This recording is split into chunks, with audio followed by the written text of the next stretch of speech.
Amém? Vamos ler a palavra de Deus, vamos ler o que está escrito lá em João. Leiam comigo o verso, tá? Jesus respondeu: agora o quê? Você não entende o que eu estou fazendo, porém mais tarde você vai entender. Amém? Graças a Deus. Podemos assentar-se, fique à vontade.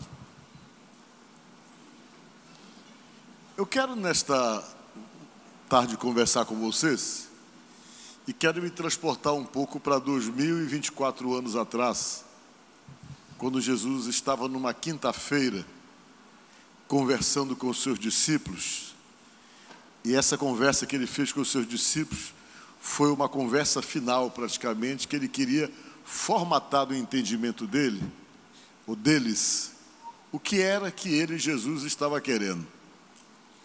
E Jesus esperou um momento muito especial para poder criar todo um clima, toda uma situação, para que isso ficasse gravado na mente deles, para que eles pudessem entender qual era o principal objetivo do reino de Deus, que eles não estavam entendendo naquele momento, mas que depois eles iam entender.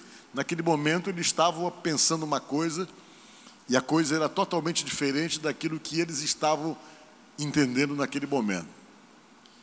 E Jesus, ele era muito de fazer essas coisas, ele criava situações visuais, para que nessas situações visuais as pessoas gravassem aquilo na mente, exatamente porque hoje a ciência sabe e entende que aquilo que você visualiza, você consegue guardar da sua mente um percentual maior, gravando na sua cabeça aquilo que você está vendo. Tudo que está ligado realmente a alguma coisa que fortalece o que você está falando e você visualiza, você acaba então fixando na mente. A prova é que Jesus, ele, quando se reuniu com os discípulos, que ele fez uma ceia, a última ceia, o que ele disse? Ele disse: olha, esse ato é em memória que eu estou fazendo com vocês. Vocês vão fazer sempre para se lembrar de mim, se lembrar que eu morri por vocês, e que um dia eu vou voltar. E todas as vezes que vocês fizerem exatamente esse ato em memória, que é a Santa Ceia, é para lembrar vocês de que eu morri, de que eu vou voltar. Isso já se passou 2024 anos, para ser mais preciso. E as pessoas continuam lembrando. Quantas coisas caíram no esquecimento da história? Coisas que aconteceram que ninguém lembra mais. Sistemas políticos que diziam que iam dominar o mundo durante 1000 anos, e só demorou 70 anos. Em 70 anos terminou toda a estrutura que montaram, os muros caíram, eles eram contra exatamente a fé cristã, só que a fé cristã continua e os muros caíram. Para vocês entenderem como é que a coisa é muito forte. E já se passou 2000 anos, nós estamos aqui falando da mesma coisa que alguns falaram há 500, a 600, a 800, a 1000 anos atrás. Falando sobre Jesus. E imaginem vocês que ele já sabia o que estava acontecendo e o que ia acontecer. Que ele ia começar com aqueles homens ali, aqueles homens iam morrer, iam passar para outros, e aqueles depois morreriam, passariam para outros, as outras gerações viriam, morreriam, passariam para outras. E o certo é que nós estamos aqui como remanescentes daquele pessoal lá, que foi levantado lá na Galileia, para realmente começar a estabelecer o reino de Deus. E nós estamos aqui com a mesma crença, com a mesma fé, crendo em Jesus, porque isso foi iniciado há 2000 anos atrás. E Jesus sabia que isso ia chegar na proporção que chegou. Ele só estava começando. Ele sabia que ali estava começando um reino que seria de milhões, de bilhões de pessoas no mundo inteiro. E naquele dia era um dia crucial para ele. Ele sabia que na sexta-feira ele ia morrer, na quinta ele se reuniu com o pessoal, vamos comer juntos. Os discípulos foram lá para comer, e naquele dia o que ele fez? Ele pediu uma toalhazinha com uma bacia com água, colocou no ombro a toalha, se abaixou e começou a querer lavar o pé dos discípulos. Quando ele chegou no primeiro, que ele chegou no Pedro: me dá teus pés que eu vou lavar. O Pedro: não, eu não vou deixar o senhor lavar meus pés, não. Você está brincando que eu vou deixar o senhor pegar os meus pés para lavar? Não vou aceitar de jeito nenhum. Jesus olhou para Pedro e disse: pois é, se tu não deixar eu lavar os teus pés, tu não vai ter parte nenhuma comigo.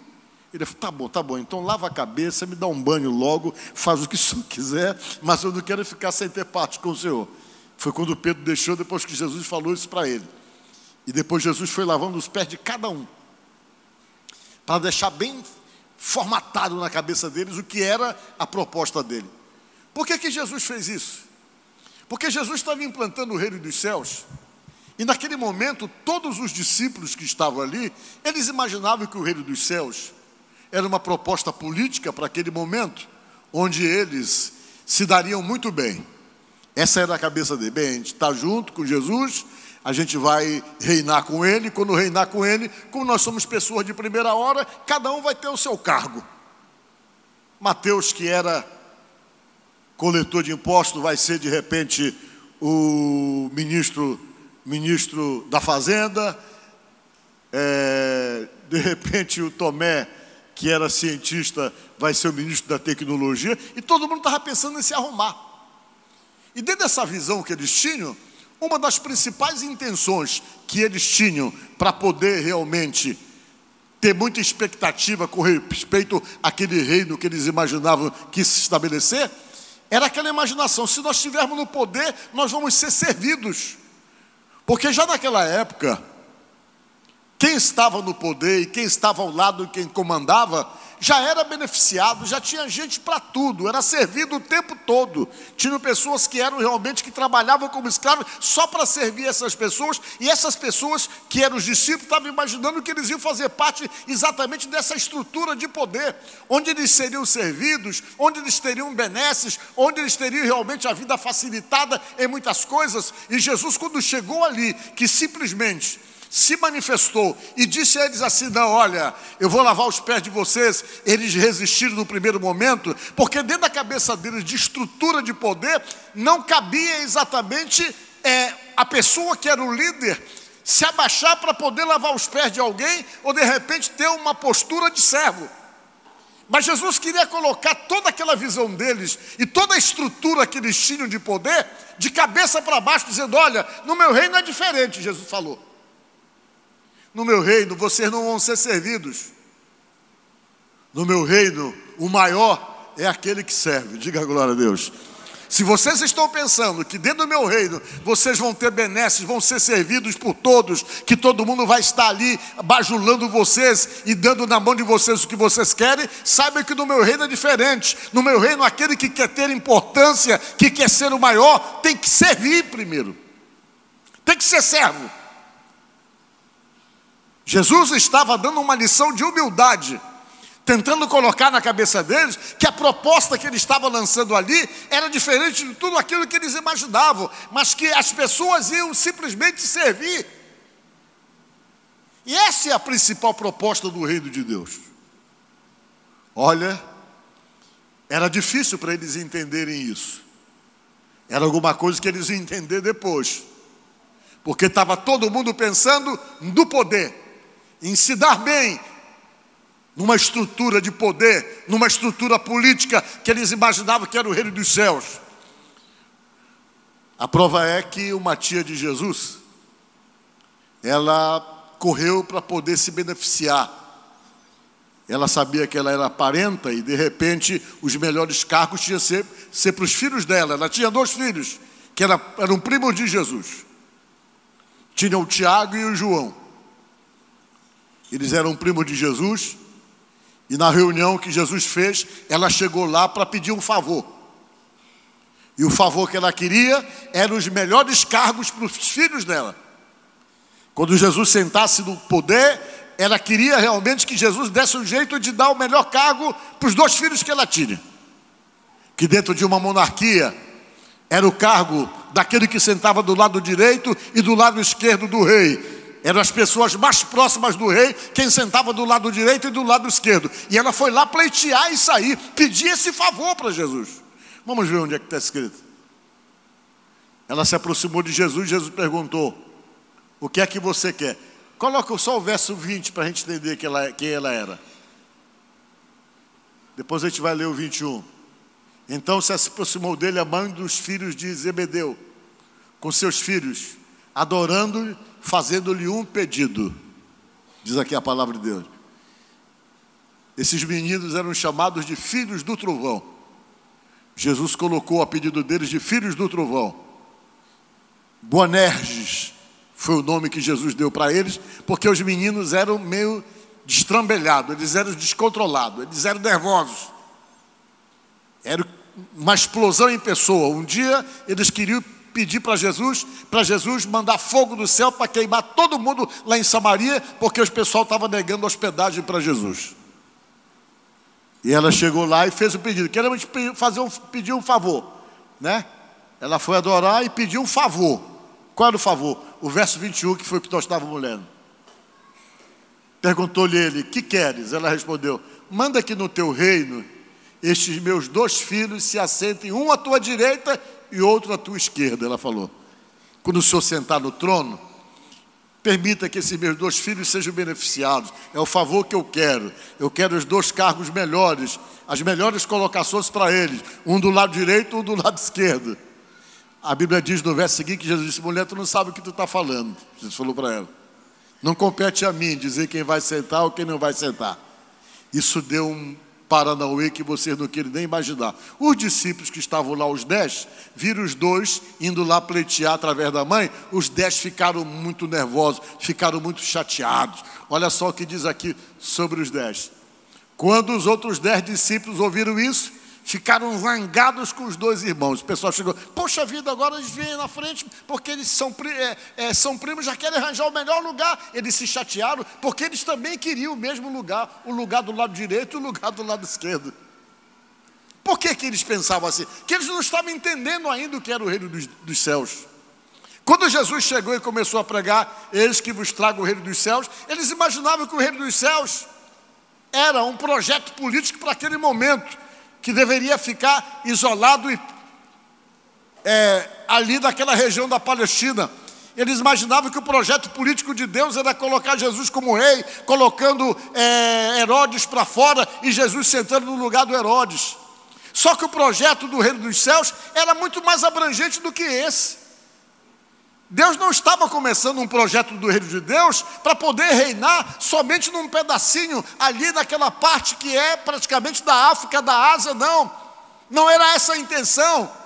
Ter uma geopolítica tão pequena ali naquela região. Era alguma coisa que Deus estava começando através de Jesus, que seria muito mais abrangente.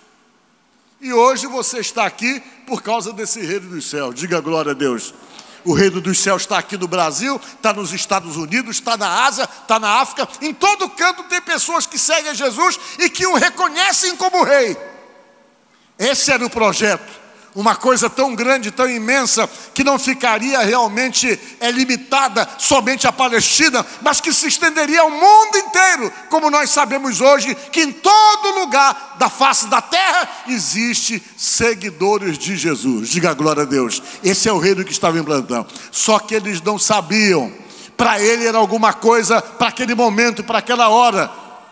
E Jesus disse: pois é, o que eu estou fazendo com vocês, vocês não entendem, vocês vão entender depois. Depois vem o projeto, exatamente do que o projeto que vocês vão entender, que tem que servir, que tem que ser humilde, que tem que estar submetido. E vocês vão ter que largar tudo para poder realmente fazer com que isso funcione. E eles não sabiam de nada da vida deles. Eles não sabiam nem o que estavam fazendo. Eles estavam simplesmente ali, já haviam largado os seus trabalhos, mas não sabiam o que ia acontecer depois. Mas na verdade, eles faziam parte de um projeto onde eles iam simplesmente estabelecer no mundo inteiro essa crença, essa fé que nós temos hoje, que é acreditar em Jesus. E eles largaram tudo o que faziam para poder realmente fazer o que fizeram. Diga glória a Deus. Depois eles foram entender que eles tinham um chamado para mudar a história da humanidade. Diga glória a Deus. Por que eu estou pregando isso para vocês? Para poder chegar no ponto que eu quero. Você está aqui nesta noite e contextualizando todo o primeiro verso que nós lemos. O que eu faço agora você não entende, você só vai entender depois que Jesus falou para os discípulos. eu quero contextualizar para os dias de hoje, pegando isso que Jesus falou há 2000 anos atrás e falando para você hoje. Olha só, tem muita coisa na sua vida que Deus começa a fazer que você não entende no primeiro momento. Talvez você esteja aqui e desde o dia que você resolveu se comprometer com Deus e com Jesus, a sua vida começou a tomar rumos que você não se programou para viver.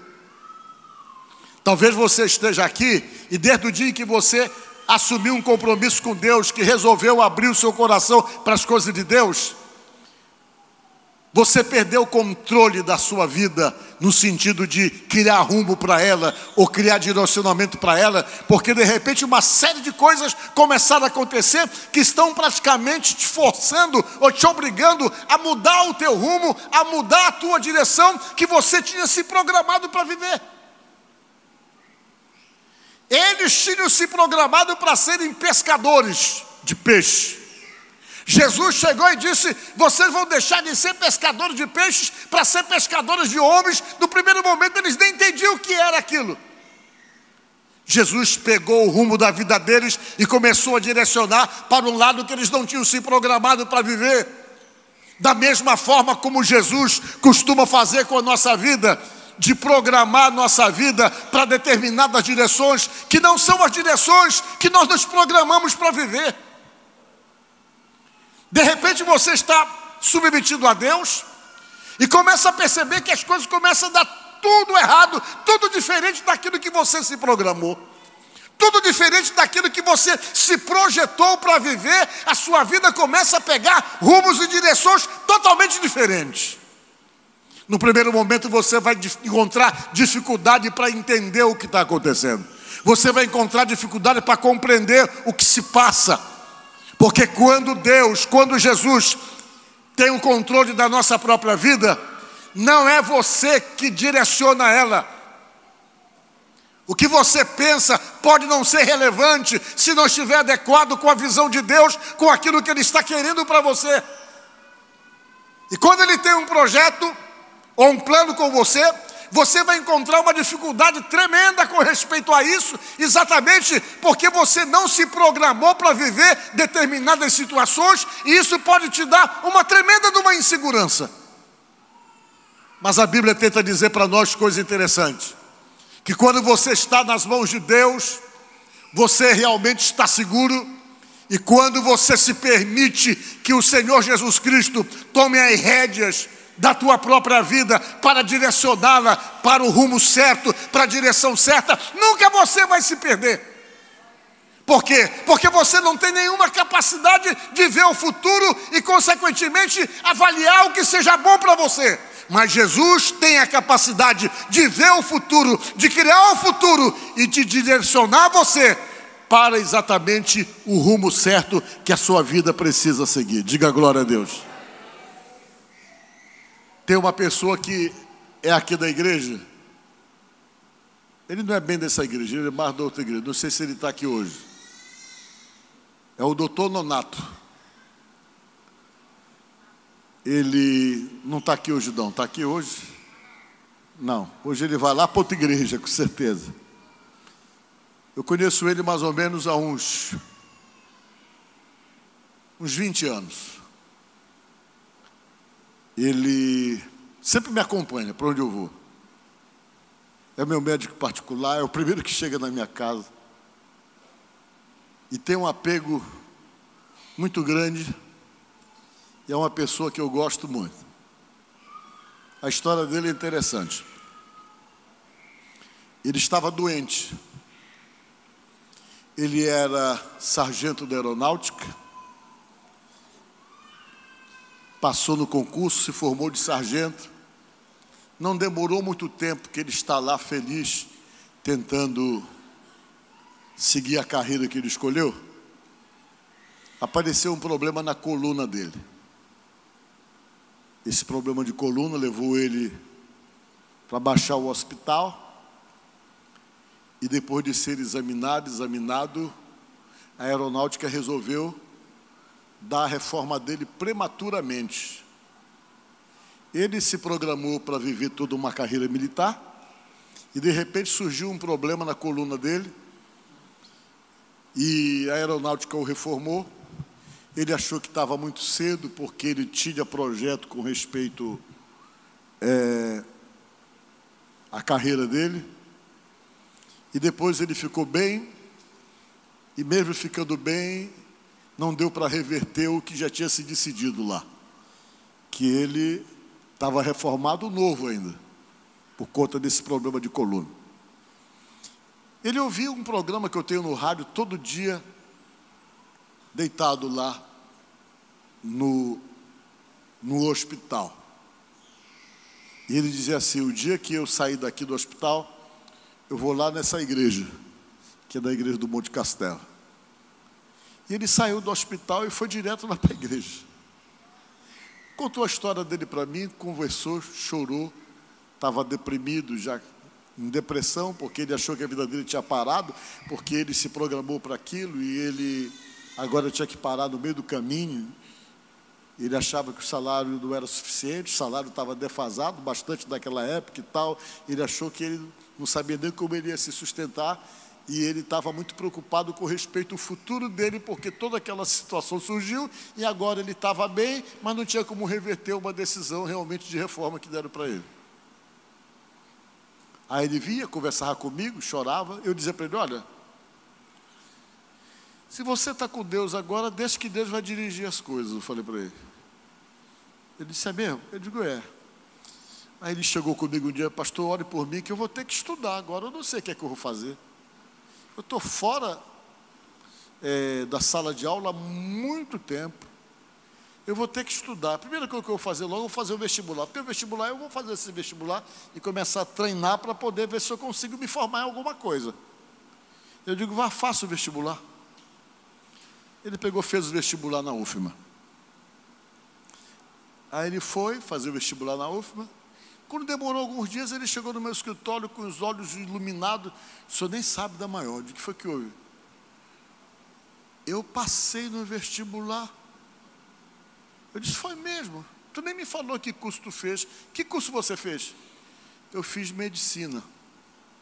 Ele falou para mim: eu fiz medicina e acabei de passar. Eu digo: poxa, glória a Deus. Mas tem um problema. Ele falou: qual é o problema que tu tem? Eu não tenho no 2º grau completo. Eu, quando entrei na escola de sargento, eu estava fazendo o 3º grau, fazendo o 3º ano do 3º grau, do 2º grau. Aí eu entrei, aí ficou pela metade. E agora, no dia tal, eu tenho que levar lá uma prova de que eu tenho o 2º grau completo. Eu disse: rapaz, esse negócio é complicado.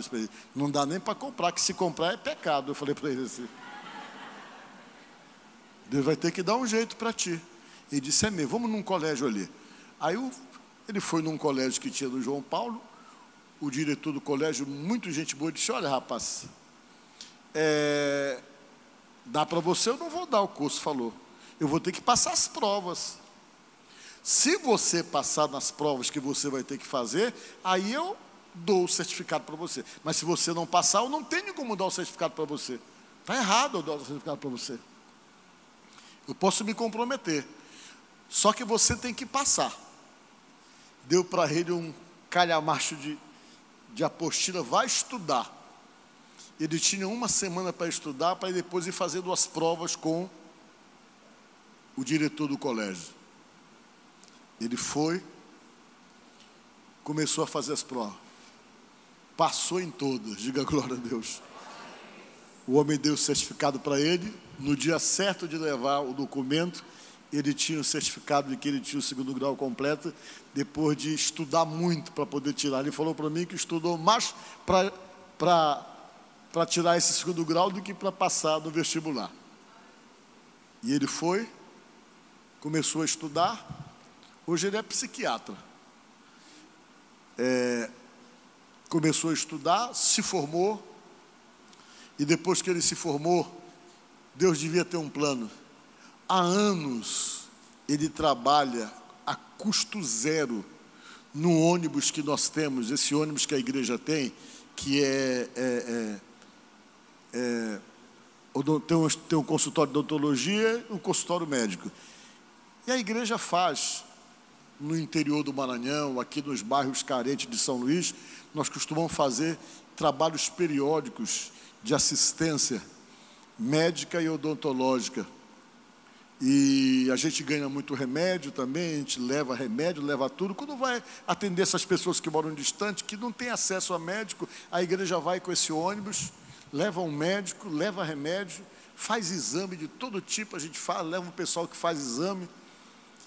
E ele está nesse projeto há anos, diga glória a Deus. Deus sabia o quê? Eu vou precisar de um médico para trabalhar naquele ônibus ali, para poder atender essas pessoas que não têm acesso a médico, e o escolhido foi ele, diga glória a Deus. É o que eu digo para ele, o escolhido foi ele. Hoje, ele diz para mim que ele é feliz, que não podia imaginar que realmente Deus teria misericórdia dele a ponto de colocar ele numa coisa que ele ama mais do que aquilo que ele se programou para viver, que era a vida militar lá na aeronáutica. Hoje ele é um médico abençoado, que atende todo mundo, é um camarada que não tem cansaço, cuida de todos os pastores praticamente, é só chamar que ele está lá, e Deus levantou ele com certeza nesse propósito, mas no começo ele não estava entendendo nada. Tem coisas que Deus faz da tua vida que você só vai entender depois. Por isso que Jesus falou isso aos discípulos, que no momento eles não entenderam nada, depois eles entenderiam. Talvez você esteja dentro de toda essa informação bíblica para a vida da gente. Talvez com respeito a você, você não está entendendo muita coisa. De repente a tua vida pegou rumos que você nunca entendeu, de repente você em nenhum momento se imaginou sentado numa igreja evangélica para ouvir um pastor pregar. De repente você está aqui. Você está entendendo? Comigo foi assim. Eu tinha uma raiva tremenda. Eu já achava difícil eu ser cristão evangélico. Imagine ser pastor. Nunca passou pela minha cabeça. Nunca passou. E Deus um dia criou uma situação que eu perdi o meu rumo do que eu tinha me programado para viver e me tornei pastor. Porque a verdade é essa: quando Deus está no controle da vida da gente, que Ele começa a trabalhar, que Ele começa a construir projetos com você, com a sua vida, as coisas começam a acontecer e no primeiro momento parece complicado, parece que você está em desvantagem, mas são coisas que você vai entender lá na frente. Diga glória a Deus. Foi assim que ele fez com José, tirou José de casa, os irmãos venderam ele foi preso, José, 12 anos, por uma coisa que ele não fez. Talvez a cabeça dele poderia dar um nó, ele não estava entendendo nada. Mas Deus sabia o que estava fazendo, que tudo aquilo era uma preparação para fazer dele o governador do Egito. Então nesta noite eu quero terminar essa minha pregação dizendo: deixa Deus dirigir a tua vida. Se você não está entendendo e está na mão dele, glorifica ele, diz: Senhor, eu estou nas tuas mãos. Deixa ele tomar conta das coisas referentes à tua vida. Porque você não tem capacidade de poder entender o que é melhor para você. Mas se a sua vida está na mão de Deus, Ele sabe o que é melhor para você. Ele sabe do que Ele precisa preparar você para fazer. Você pode dizer: mas eu não tenho capacidade. Como é que devo me preparar para alguma coisa extraordinária que eu não tenho habilidade para isso? Também não importa. Porque a palavra de Deus afirma categoricamente que aquele que chama é o mesmo que capacita. Vocês estão entendendo? É o mesmo que capacita. Então, se você está aqui nesta noite, talvez com a vida confusa, sua vida está meio sem rumo, as coisas estão dando para trás, coisa que você se programou para viver, parece assim que está cada vez mais se distanciando de você, você se programou, se projetou para algo que você achava que seria melhor para você, e de repente essas coisas estão fugindo das suas mãos, e você está pegando direção opostas. Se você está na mão de Deus, diga somente: Senhor, eis-me aqui, faz o que o Senhor quiser fazer, porque o Senhor é o dono da minha vida. Deixa Ele dirigir. Porque se você permitir que Ele dirija, sem ficar estressado, sem ficar angustiado, ansioso, mas deixar a sua vida totalmente no controle de Deus, você vai ver que Ele sempre estabelece o melhor para a nossa vida, quando nós deixamos Ele ter controle do nosso futuro, do nosso amanhã e da nossa vida. Amém? Então que Deus te abençoe. Louvado seja Deus.